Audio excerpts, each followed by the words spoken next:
Información internacional con Adriana Braniff desde Miami, Florida. Central FM. Equilibrio. Y voy directamente con Adriana Braniff, Información Internacional desde Miami, en los Estados Unidos. Adriana, buenos días. Buenos días, Pedro. Pues hoy vamos a hablar, ahora que están los ojos del mundo puestos sobre Ucrania y estos ya el recrudecimiento de los bombardeos de los misiles que está lanzando Rusia hacia este país, hay que preguntarnos quiénes están con Rusia, quiénes son los aliados hoy de Vladimir Putin y cómo es que se están acomodando estas fichas en el globo terráqueo, porque inmediatamente pensamos en China, decimos China es el aliado de Rusia, pero ¿qué pasa con Arabia Saudita? El que el dueño casi de la mayor parte del petróleo del mundo.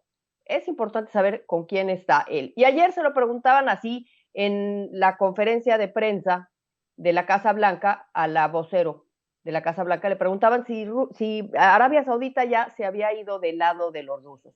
Vamos a ver qué contesta esta vocera y después explicamos qué es lo que está pasando con este asunto petrolero mundial y estas relaciones con respecto a Rusia, Pedro. Mira, vamos a escuchar.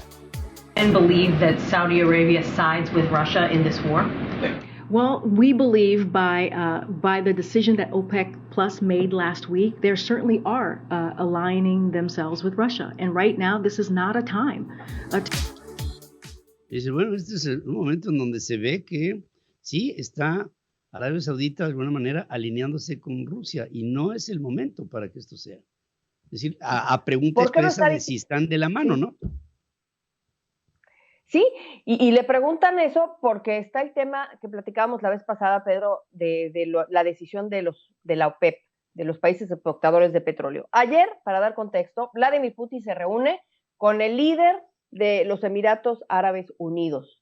Arabia Saudita y Rusia son aliados si lo vemos desde ese punto de vista, porque Arabia nunca puso sanciones en contra de Rusia, fue de los países que se abstuvo, que aplicó la de la neutralidad. Y Vladimir Putin en esta reunión lo que hizo fue celebrar esta decisión que hacen y que cita aquí la vocera de la Casa Blanca de los países de la OPEP, países exportadores de petróleo, que pues son dueños del 80% de las reservas petroleras del mundo, que hacen la semana pasada una decisión para reducir la producción de barriles de petróleo, reducirla en un 2% a nivel global, lo que significa 2 millones de barriles menos diarios de producción, como para elevar el precio del petróleo. Eso lo platicábamos la semana pasada. Y esto no le gustó a Estados Unidos, esto enfureció a Joe Biden, a todos los países de Occidente, porque ahora ¿qué va a pasar?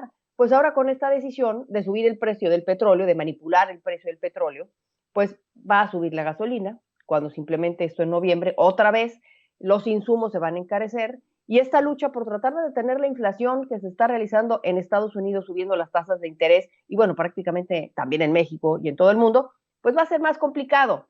Y justamente se da esto en un momento decisivo electoralmente para Joe Biden. A menos de un mes empiezan las elecciones intermedias, donde se va a elegir al Congreso de los Estados Unidos. Y esa es justamente la bandera de los republicanos para estas elecciones. ¿Cuál? Pues que la economía está mal y que los republicanos deben otra vez retomar el poder. Y Vladimir Putin está feliz con esta decisión. ¿Por qué? Porque esto podría ayudarle a Rusia a financiar su guerra en Ucrania, el hecho de que los precios del petróleo suban. Ayer Joe Biden da una entrevista a CNN y dice que es momento de volver a plantear la relación que Estados Unidos tiene con Arabia Saudita. Dice que pues esto es una afrenta hacia ellos, lo toma como un desaire diplomático, porque hace un mes justamente Joe Biden fue a los Emiratos Árabes Unidos a hablar con el príncipe heredero Mohammed bin Salman justamente de este tema. Y bueno, ¿qué hizo? Pues no hizo caso y sí manipuló el precio del petróleo. Estados Unidos y Arabia Saudita son socios desde la Segunda Guerra Mundial en un acuerdo en el que Estados Unidos le da protección militar o le vende armas a Arabia Saudita y por otro lado Arabia Saudita le da acceso al petróleo a los Estados Unidos. Entonces, eso es un momento importante que tenemos que analizar, Pedro. Sí, estamos viviendo un momento muy importante cuando justamente el día de ayer, Adriana, comentábamos que si bien es cierto, por un lado se empieza a expandir la problemática económica de un conflicto causado por Rusia, pues también se empieza a expandir la manera en la que la confrontación se da cuando entran, aparte de Arabia Saudita, en este pacto por la OPEP, de la OPEP con Rusia, aparentemente, pues el tema de Lituania, de Polonia, de la propia Ucrania con Bielorrusia, y todo esto hace que toda la problemática económica, pero también geoestratégica, se convierta cada vez en un rompecabezas más complejo. Y es por eso que hay reuniones importantes ahorita en el mundo para ver ese problema del que estás hablando tú, Pedro.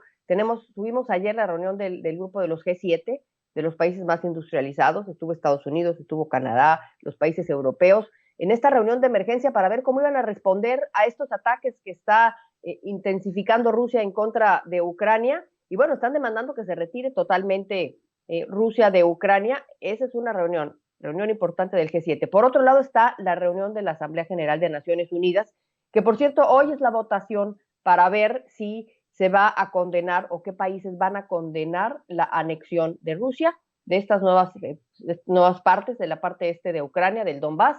Hoy va a ser la votación, vamos a ver cómo votan, vamos a ver cómo vota México, vamos a ver cómo juega su ficha esta de la falsa neutralidad de México. Es importante verlo. Y además, nada más por último, hubo otra reunión importante entre Vladimir Putin, por un lado, con el director general de la Agencia Atómica Internacional, que es Rafael Grossi, y él mismo se va a reunir también, Rafael Grossi, con Zelensky. ¿Por qué?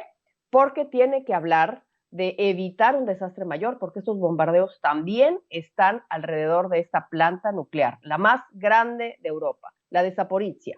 Entonces, están estas reuniones también. Todo esto es lo que se está platicando hoy en el mundo. El G7, la Asamblea General de Naciones Unidas, vamos a ver cómo votan, y esta reunión de Naciones Unidas con los dos implicados, Rusia y Ucrania, que están bombardeando esta parte importante y peligrosa que puede causar un desastre tipo Chernobyl, Pedro.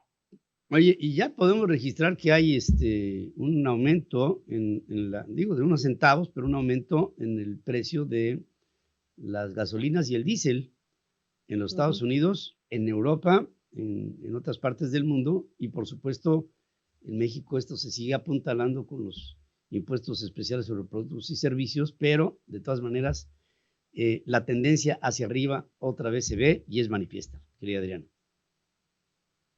Así lo dicen aquí también los Ubers, Pedro, al preguntarles, ¿cómo ven la gasolina? Va a subir, dicen, ya la ven venir, y eso pues es lo que vamos a ver desgraciadamente. Pues ya está subiendo, mi querida amiga, y ya lo estamos empezando a sentir en todo el mundo. Bueno, gracias, Adriana, como siempre. Sigue escuchando a Pedro Ferriz de Con Central FM.